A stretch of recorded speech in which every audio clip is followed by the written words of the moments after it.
പ്രിയരേ, അനുഗ്രഹങ്ങൾ ദൈവം മഞ്ഞുകണങ്ങൾ പോലെ നമ്മുടെ മേൽ വർഷിക്കുന്ന പുലർകാല വിചിന്തനം. ഇന്നത്തെ ഈ പുലർകാല വിചിന്തനത്തിൽ ഹൃദയവും മനസ്സും ദൈവകരങ്ങളിലേക്ക് ഏൽപ്പിച്ചു കൊടുത്തുകൊണ്ട് ഈ പ്രഭാതം അനുഗ്രഹത്തിൻ്റെതാകണമേ എന്ന് ഈശോയോട് നമുക്ക് പ്രാർത്ഥിച്ചുകൊണ്ട് തിരുവചനം നമുക്ക് ശ്രവിക്കാം.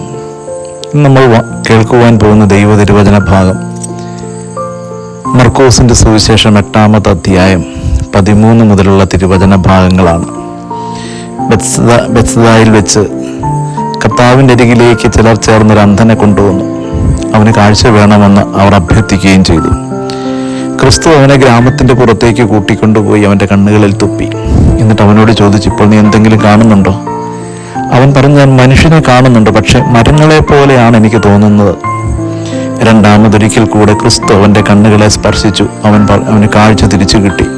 അവൻ പറഞ്ഞു, ഇപ്പോൾ എനിക്കെല്ലാം വ്യക്തമായിട്ട് കാണുവാനായിട്ട് പറ്റുന്നു. പ്രിയപ്പെട്ടവരെ, എല്ലാ മനുഷ്യൻ്റെയും ജീവിതത്തിൽ ഇത്തരത്തിലുള്ള വികലമായൊരു കാഴ്ചയുണ്ട്.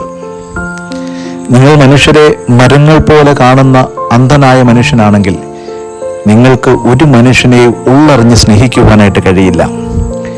മനുഷ്യനെ നിങ്ങൾ ഉപയോഗിക്കുന്നതിന് വേണ്ടി മാത്രമാണ് മരങ്ങളുടെ രൂപത്തിൽ കണ്ടുപിടിക്കുന്നത്. കാരണം വസ്തുക്കൾ എന്തിനു വേണ്ടിയിട്ടാണ്? വസ്തുക്കൾ നിങ്ങൾക്ക് ഉപയോഗിക്കാൻ വേണ്ടിയിട്ടുള്ളതാണ്. ഉപയോഗിക്കുന്ന ഏതെങ്കിലും വസ്തുവിനെ നിങ്ങൾ അഗാധമായി പ്രണയിക്കുന്നുണ്ടോ? ഇല്ല. ഒരു പേനയെ നിങ്ങൾ പ്രണയിക്കുമോ? പേന എഴുതിയതിന് ശേഷം നിങ്ങൾ വലിച്ചു ദൂരേക്ക് എറിയും. നിങ്ങൾ ഒരു ഗ്ലാസ് വെള്ളം കുടിച്ചതിന് ശേഷം ആ ഗ്ലാസ് മാറ്റിവെക്കും. ഒരു വസ്തുവിനോട് നിങ്ങൾക്ക് അഗാധമായ പ്രേമമോ പ്രണയമോ ഇല്ല. എന്നാൽ നിങ്ങൾ യഥാർത്ഥത്തിൽ ഒരു മനുഷ്യനെ മനുഷ്യനായിട്ട് കാണുവാനായിട്ട് തുടങ്ങിയാൽ നിങ്ങൾക്ക് മനുഷ്യരോടുള്ള അഗാധമായൊരു സ്നേഹമുണ്ട്. ആ സ്നേഹത്തിൽ ഒന്നിനും നിങ്ങളെ വേർപെടുത്തി കൊണ്ടുപോകാനായിട്ട് പറ്റുകയില്ല. നിങ്ങൾ ആ സ്നേഹത്തിന് വേണ്ടി നിങ്ങളുടെ ജീവിതത്തെ സമ്പൂർണ്ണമായിട്ടും വിട്ടുകൊടുക്കും. വേണമെങ്കിൽ നിങ്ങൾ മരണത്തിനും തയ്യാറാണ് അത്തരത്തിലുള്ള ഒരു സ്നേഹത്തിന് വേണ്ടി. അപ്പോൾ യഥാർത്ഥമായ കാഴ്ച എന്ന് പറയുന്നത് മനുഷ്യന്റെ ഉള്ളിൽ അന്തർലീനമായിരിക്കുന്ന ദൈവിക ശക്തിയിലേക്ക് ഒരാളുടെ മിഴി തുറക്കുമ്പോഴാണ് അയാൾ കാഴ്ചക്കാരനായിട്ട് മാറുന്നത്. അയാളുടെ കണ്ണുകൾക്ക് യഥാർത്ഥമായ വെളിച്ചമുണ്ടാകുന്നത്. അപ്പോൾ നിങ്ങൾക്ക് ഒരാളെയും വെറുക്കുവാൻ കഴിയില്ല. ഒരാളോട് നിങ്ങൾക്ക് സ്നേഹക്കുറവുണ്ടാവുകയില്ല. ഒരു മനുഷ്യനോട് നിങ്ങൾക്ക് അസൂയ ഉണ്ടാവുകയില്ല.